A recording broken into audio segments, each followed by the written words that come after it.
আচ্ছা, বিসমিল্লাহির রহমানির রহিম। আমি আজকে শুটকি রান্না করব। দেখেন আমি অলরেডি তেল দিয়ে দিছি আধা কাপ। ওইটার মধ্যে আমি এখানে 4টা কুয়া দিছি রসুনের, 4টা কুয়া দিছি। এখানে দেখেন আমি কাঁচামরিচ নিয়ে নিছি 4টা, টমেটো নিছি 3টা, আর পেঁয়াজ নিছি 2টা। হ্যাঁ, দেখেন এইভাবে। আর এখানে দেখেন আমি কেচকি শুটকি, এই কেচকি শুটকিটাকে আমি 4-5 বার গরম পানি দিয়ে ধুয়ে নিছি, কিছুক্ষণ ভিজায়ও রাখছি। এটাও কিন্তু ভিজানো, সুন্দর করে পরিষ্কার করে ধুয়ে নিছি আমি গরম পানি দিয়ে। হ্যাঁ, আপনারাও গরম পানি করে এইভাবে ধুয়ে নেবেন। তারপর দেখেন আমি এখানে এটাতে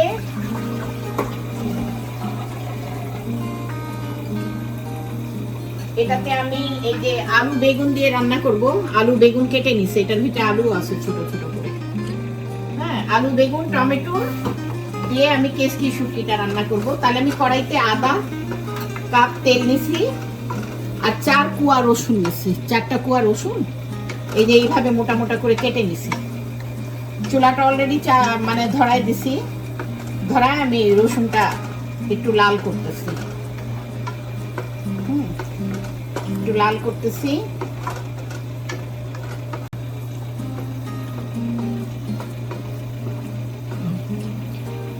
এটা কেচকি মাছের শুটকি। এই যে কেচকিটা শুটকি আমি টমেটোর, আলু আর বেগুন দিয়ে রান্না করতেছি। হ্যাঁ, কেচকি শুটকি দেখেন। তো এখন আমি পেঁয়াজ দিয়ে দিব।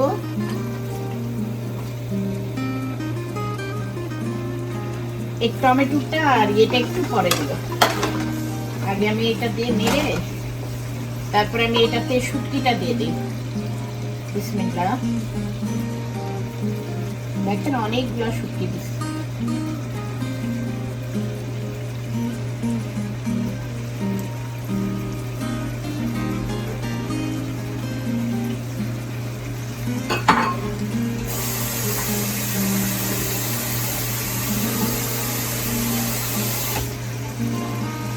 এখন এটাকে আমি সুন্দর করে ভাজবো। এটার মধ্যে শুটকিটাকে একটু রসুন দিয়ে পেঁয়াজ দিয়ে তেলের মধ্যে ভালো করে ভেজে নিব। একটু ভালো করে একটু ভেজে তারপরে আমি মশলা দেব। আপনারা এইভাবে ভেজে নেবেন ভালো করে, এরপরে মশলা দিবেন। আগে একটু ভাজা হোক।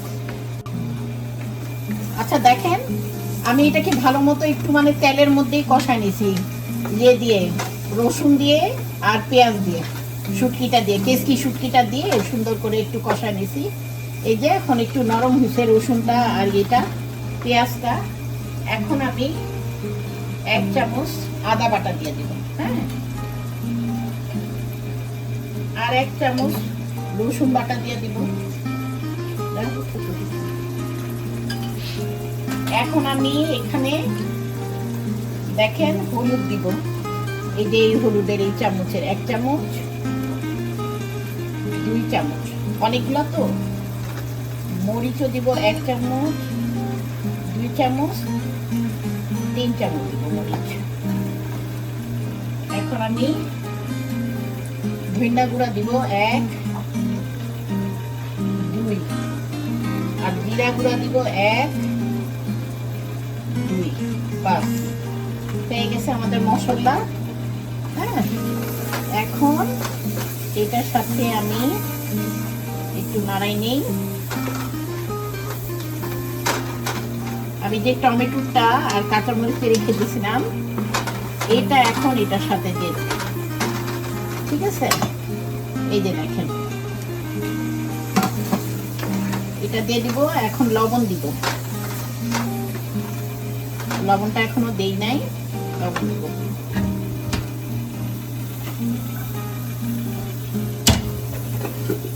লবণ তো আমি আমার মাপেই দেই, আপনারাও যেমন খান তেমন দিবেন। এখানে ধরেন আমি 1.5 চামচের মতো লবণ দিলাম, আর আধা চামচ দিয়ে দিলাম, 2 চামচ হয়ে গেল। 4 চামচ আপনারা আপনাদের মতো করে দিবেন। আপনারা কেউ বেশি খান কেউ কম খান, যে যেমন খান তেমন দিবেন। ভালো করে এটারে কষাই,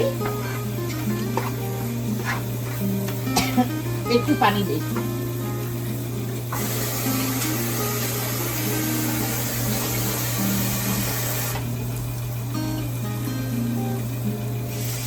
আধা কাপের মতো পানি দিলাম, বেশি না।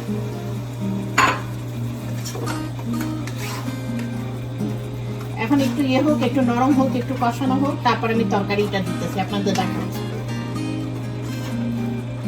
ঠিক আছে?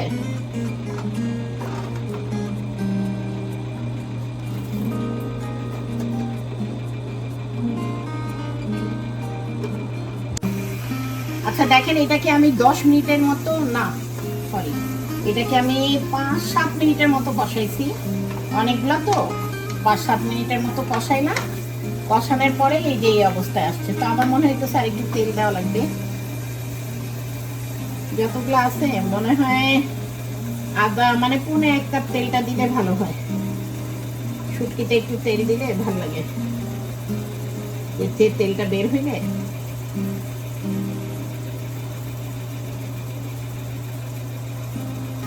যদিও আস্তে আস্তে পরে।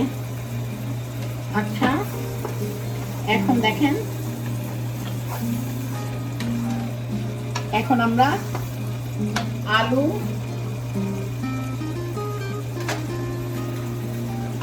আর বেগুন সবজিটা ঢেলে দিতেছি। বিসমিল্লাহ।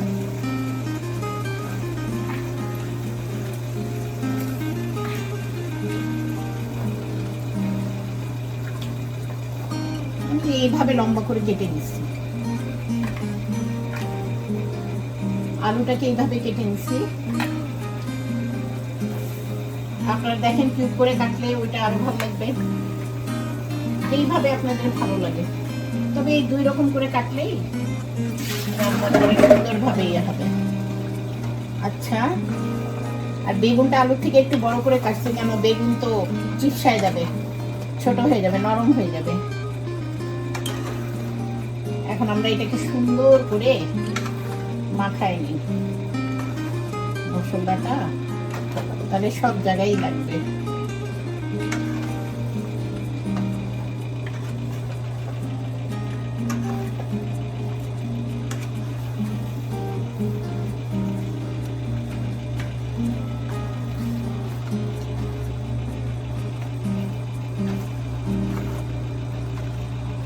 এখন দেখেন এই যে এইভাবে মাখানো হয়েছে। এখন এটাকে আমরা অন্তত 10 মিনিটের মতো রাখি, একটু ঢেকে রেখে দেই, রেখে দেখি কি অবস্থা, তারপরে আপনাদেরকে আবার আমি দেখাচ্ছি। ঠিক আছে? ঢেকে রাখলে এটার ভিতর থেকে পানি বের হবে। আর নালে একটু পানি দিয়ে দিতে পারি, আধা কাপ, আর একটু আধা কাপ দিছি না, আর আধা কাপ দিয়ে দিলাম। ঠিক আছে, আধা কাপ দিয়ে দিলাম, কেন আমার তরকারি অনেকগুলা। আমার পুরো একটা মানে বড় একটা বেগুন, গোল লম্বা, এখানকার বেগুন গুলা তো বড় বড়। আর এখানে 6টা আলু, 3টা টমেটো, 2টা পেঁয়াজ, অনেকখানি। দেখেন এখন আমি ঢেকে রেখে দিলাম 10 মিনিটের জন্য। এরপরে দেখি, আপনাদেরকে নিয়ে দেখবো কি অবস্থা। আচ্ছা দেখেন, আমি এই 15-16 মিনিট পরে, এর মধ্যে কিন্তু আমি নাড়াচাড়া দিছি, এই না যে আমি বসেছিলাম। হ্যাঁ দেখেন এই অবস্থায় আসছে, এখন হয়ে আসছে এই 16 মিনিট পরে।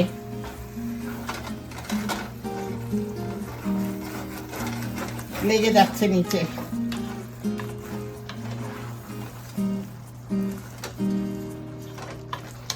বেগুনটা ভালো ইয়ে হয়েছে।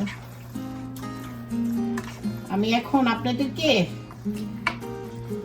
মানে ডিশ আউট করে দেখাই, এটার মধ্যেই দেখি ডিশ আউট করে আপনাদের দেখাই, আর একটু দেখি কেমন হয়েছে, টেস্টটা ঠিক আছে কিনা। ঠিক আছে, হয়ে গেছে আল্লাহর রহমতে। তা আপনারা এইভাবে করেন আর কি, যেভাবে আমি করলাম এইভাবে করেন, করে দেখেন আপনাদের কেমন লাগে, ভাল লাগে কিনা, করে দেখতে পারেন। এরকম করে দেখে একবার ট্রাই করে দেখেন কেমন লাগে।